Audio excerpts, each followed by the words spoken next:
Gather close. Tonight we're peeling back the mask on Goodnight Mommy, a film that lets us ask one chilling question. What if the person you trust the most isn't who they seem to be?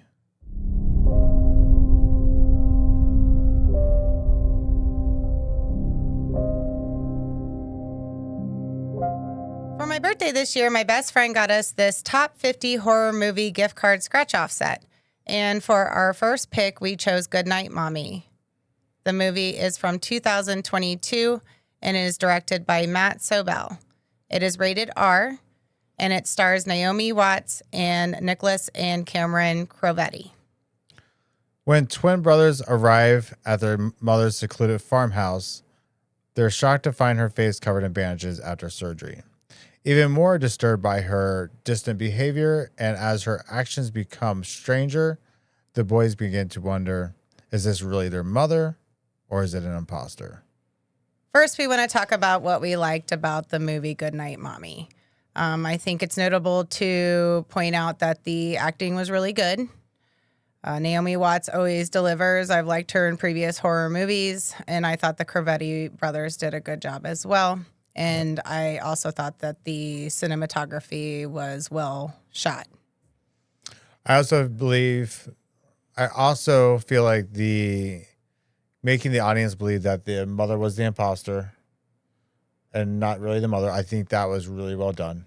I was really starting to believe it halfway through, because I figured out kind of the ending. I almost predicted it, but halfway through, I was still like, "Oh my god, is that their mom or not?" Right. I was really believing it. The other thing that I think they did really well too was making believe that the other twin was alive. Was really there. Yeah. And that I did not even see near the end. I can't remember if I kind of predicted that or not. It's been Well, right before the climax, Lucas disappears. Yeah. And it's just the mother and Elias. So I think that is kind of the biggest clue. But I did not predict that. So I agree with you. And that kind of ties in with the cinematography and how it was shot. But now we would like to discuss the things that we did not like about the movie. Which is kind of quite a bit. I say the first thing that I personally did not like was, I guess I would describe it as more the parenting of the mother. She was very violent. When the kids wanted to call their father, she smashed their phone. And that just hits me I could not imagine smashing my kid's phone because they called the other parent. Especially out in the middle of nowhere in her secluded country home. Right. So that didn't make any sense. She ripped out a drawing and she couldn't remember, or she refused to sing the bedtime song that she always sang them. The parenting wise, how she reacted to things. Yeah, she just did not feel like what a actual parent would do.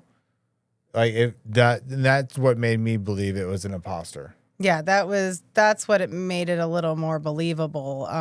Also, she was physically violent towards Elias. She actually smacked him across the face and busted his lip at one point, and shoved him down. So it was those actions that started to make us believe maybe the mother isn't the mother. And she was also smoking and the twins were talking about how her eye color was different. The parenting was just awful. Yes.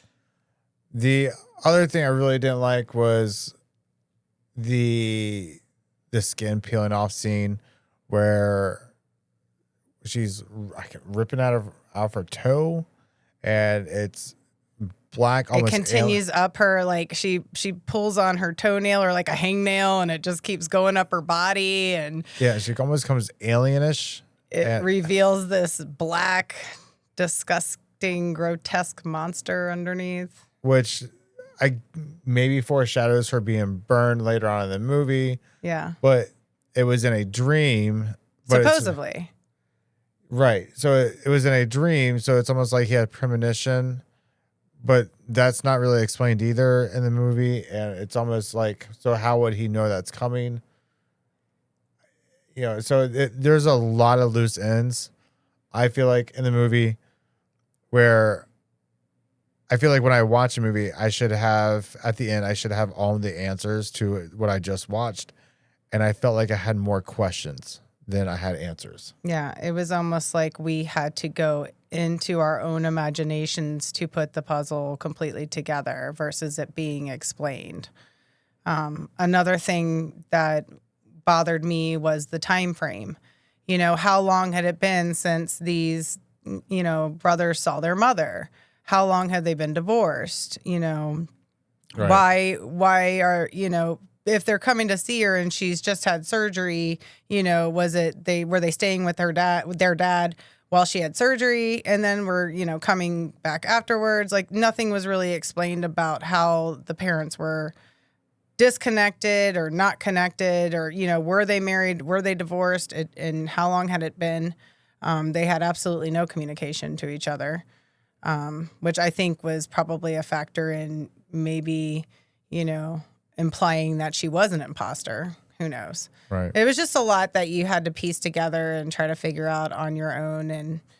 And when you came to the climax of the movie, it was pretty unfulfilling at that point. Well, the comic books and everything that was up in the barn loft looked still newish. Like it looked like it was just there recently. And even the blood stain on the side of the wall of the barn looked pretty fresh in a way. Yeah. Like, hasn't been there long. Yeah. So, And this is when you're referring to when the twins went up into the barn, right, in the loft, which upset the mother, and they had noticed previous a play area with a blood-stained area on, the wall. And that was where the time frame where it just didn't make sense. Like, how long has it been there? And it looked fairly new, but they haven't seen their mother in a while. And so it's like, how long is a while? A week? Or, I mean, what was that time frame? None of it makes sense. Right. It was just kind of like figure it out on your own. Right. When we come to the climax, basically, it was very unclimatic for me personally. You watch Lucas basically disappears, and then Elias and the mother go up in the barn, and that's when the mother reveals to Elias, "Hey, Lucas is dead. You're having delusions that he's there. You shot him right here. Here's the bullet hole. Here's the blood on the wood." And in a confused, hysterical state, he pushes her off the loft, and she falls, and she happens to be carrying a lantern in the barn because it's the middle of the night. And you can see her just laying in the hay, not moving. And of course, the lantern busts open and the barn becomes ablaze. And what I don't like about that, when we talk about poor writing, or I guess, and to me, is there are cell phones. Why are we walking to a barn with a gas lantern like it's 1920? Right. And well, she broke their phone.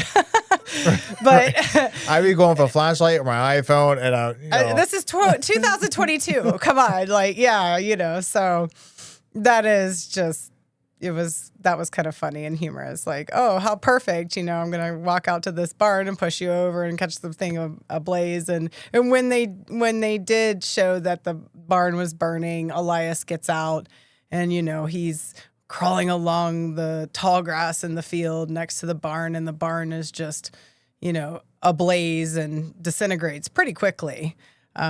So, basically hinting that there's no way the mother could have survived the fire.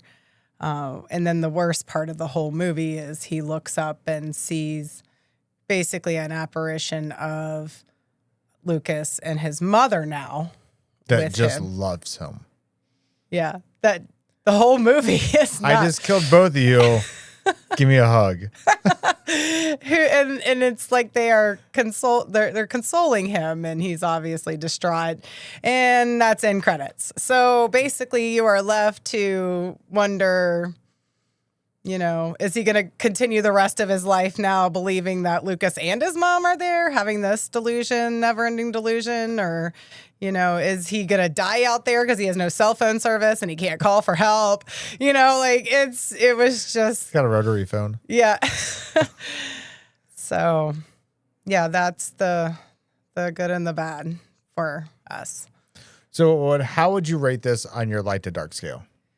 I would rate this movie a 3 out of 10.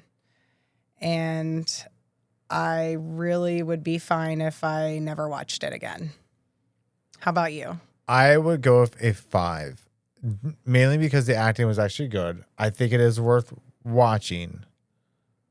I just don't think I'd ever watch it ever again. I mean, for the things that